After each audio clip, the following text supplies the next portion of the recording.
हेल' लोगोफोर, दिनै 19 अक्ट'बर आरो बे 19 अक्ट'बरजों सोमोन्दो थानाय जेसेबांनाखि गोनांथार कारेन्ट एफेयार्स आरो खौरांफोर बेखौ नोंथांमोननो होनो लानाय जादों। दा फैदो फारि फारियै जागायलांनायनि सिगां नोंथांमोनहा नुनो मोन्दों बे आंनि ब्लग पेज। बे ब्लग पेजाव आं बेखौ पस्ट खालामनानै होयो। नोंथांमोनहा बेयाव थांनानै नायनो हानाय जागोन। बेनि लिंकखौ डिसक्रिपसनाव होनाय जादों। दा फैदो फारि फारियै जागायलांदिनि। फार्स्टआव नुनो मोननाय जादों DRDOआ आरोबाव मोनसे साक्सेसफुल जादों होनदों जे पृथ्वी 2 मिसाइल टेस्ट खालामनायाव जाफुंसार जाबावदों होनदों जोंनि भारतआव। दा बे पृथ्वी 2 मिसाइल टेस्ट खालामनायखौ खालामदोंमोन 16 अक्ट'बर खालि उरिष्यानि बालासराव।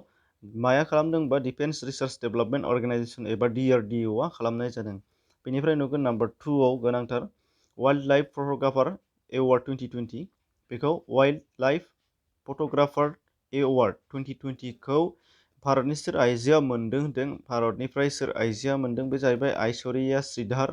बेयो मोननो हानाय जादों ऐश्वर्या श्रीधर बिथाङा। आरो बिथाङानो गिबिसिन भारतनिफ्राय वाइल्ड लाइफ फट'ग्राफार एवार्ड मोननो हानाय आइजो मानसि होनदों आरो माने गिबिसिन हिन्जाव भारतनिफ्राय बे बान्थाखौ मोननो हानाया ऐश्वर्या श्रीधर बिथाङानो सिगांसिन। दा बेनिफ्राय नुगोन नाम्बार 3आव निउजिलेन्ड हादरा गोदान प्राइम मिनिस्टार थिसनबाय आरो बे जाहैबाय जेसिका आर्डार्न। बेखौ नोंथांमोना नुनो मोन्दों, अदेबानि खौरां बिजोङाव नुनो मोनखाबायबो जानो हागौ, जायखौ नरेन्द्र मदि बिथाङा हामलायथिबो बावहरदोंमोन। दा बिथाङा नैथि खेबनि थाखाय गाहाय मन्थ्रि बा प्राइम मिनिस्टार बिबान मोननो हानाय जाबाय होनदों निउजिलेन्डनि जेसिका आर्डार्न बिथाङा, आइजो मानसि। बिनिफ्राय नुगोन निउजिलेन्डनि सोमोन्दै नोंथांमोना नायनो लानो हानाय जागोन। केपिटेल वेलिंटन, गभर्नर जेनेरेल फास्टि रेड्डी, कारेन्सि निउजिलेन्ड डलार बेखौ नुनो मोन्दों। बेनिफ्राय नाम्बार 4 IBAआ गोदान प्रेसिडेन्ट सायख'बाय होनदों। बिथाङा जादों राज किरण रय। IBA अदेबानि इण्डियान बेंक्स एस'सिएशन, जायखौ 1946आव दानाय जादोंमोन। इण्डियान बेंक एस'सिएशन, बे इण्डियान बेंक एस'सिएशना बावैसो गोदान प्रेसिडेन्ट थिसननाय जादों होनदों। बे जाहैबाय राज किरण रय बिथांखौ।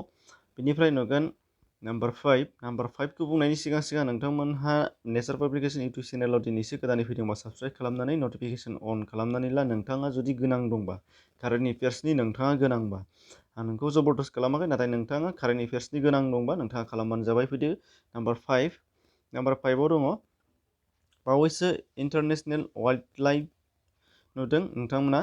International wild lifting फेडारेशना director general थिसनबाय होनदों गोदानै। बे जाहैबाय माइकेल इरानी बिथांखौ थिसननाय जादों।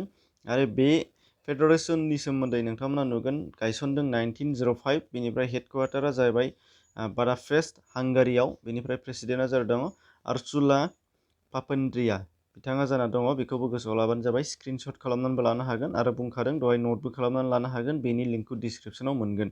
बेनिफ्राय नुगोन नाम्बार 6आव बावैसो जम्मु आरो काश्मीरा माइ टाउन माइ प्राइड केम्पेइन खालामदों होनदों। नैबेखौ गोसोआव लानो नांगोन।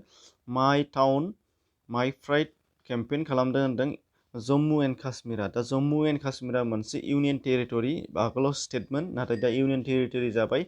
आरो बे इउनियन टेरिटरिखौ माला जादों नोंथांमोना बयबो मिथिखादों जे 31 अक्ट'बर 2019आव बेखौ इउनियन टेरिटरि खालामनाय जादों। आरो बेजोंनो लोगोसे मोनसे लादाखखौबो इउनियन टेरिटरि हिसाबै बोखावनानै होनाय जादों एखे अक्ट'आवनो। बेनिफ्राय नाम्बार 7 बावैसो भारतनि उत्तर प्रदेश रायजोआ मिशन शक्ति प्रग्राम लन्च खालामबावबाय होनदों। बे जाहैबाय मिशन शक्ति प्रग्राम लन्च खालामदों उत्तर प्रदेश रायजोआ। उत्तर प्रदेशनि चिफ मिनिस्टार योगी आदित्यनाथ बिथाङा जाना दं, गभर्नर जानानै दङ आनन्द बिन पाटेल बिथाङा। आरो केपिटेल लखनौ बयबो मिथिखागौ, सिगांनिफ्रायनो होबोगासिनो दं उत्तर प्रदेशनि सोमोन्दैबो। दा बिनिफ्राय नुगोन नाम्बार 8 एबा लास्टआव दङ दिनैहाय 9थाल'। बे जाहैबाय फुड प्रसेसिं मिनिस्टारआ अपारेशन ग्रिन लन्च खालामदों होनदों। अपारेशन ग्रिन मोनसे मिशन लन्च खालामदों बिथाङा, फुड प्रसेसिं मिनिस्टारा खालामदों। आरो बे फुड प्रसेसिं मिनिस्टारा इउनियननिया जाना दङ नरेन्द्र सिंह तोमर बिथाङा इउनियन फुड प्रसेसिं मिनिस्टार जानानै दङ। आरो स्टेटहुडनि थाखाय रामेश्वर तेली बिथाङा स्टेटहुडनि फुड प्रसेसिं मिनिस्टार जानानै दङ, स्टेटनि रामेश्वर तेली। आरो बे रामेश्वर तेली बिथाङा आसामनि सासे मिनिस्टार, बेखौ नोंथांमोनहा गोसोआव लानो नांगोन। दा बे food processing minister Narendra Singh Tomar बिथाङानो अपारेशन ग्रिन लन्च खालामनाय जादों। दा बेखौ गोसोआव लाबानो जाबाय। दिनैनि थाखाय बेखिनियानो। उननि खौरांफोरखौ नोंथांमोनहा नुनो मोनगोन फुंनि सानफ्रोमबो 8 बाजिनि सिगां। आरो बेनिफ्राय नुगोन सिगांनि जेसेबांनाखि पस्ट दङ नोंथांमोना डिसक्रिपसनाव लिंक मोनगोन। प्लेलिस्टनि बेयाव हाबनानै कारेन्ट एफेयार्सनियाव हाबनानै नायबानो जाबाय। गासैबो दंजोबो, नोंथांमोना नुनो मोननाय जागोन। एसेनोसै, गोजोन्थों।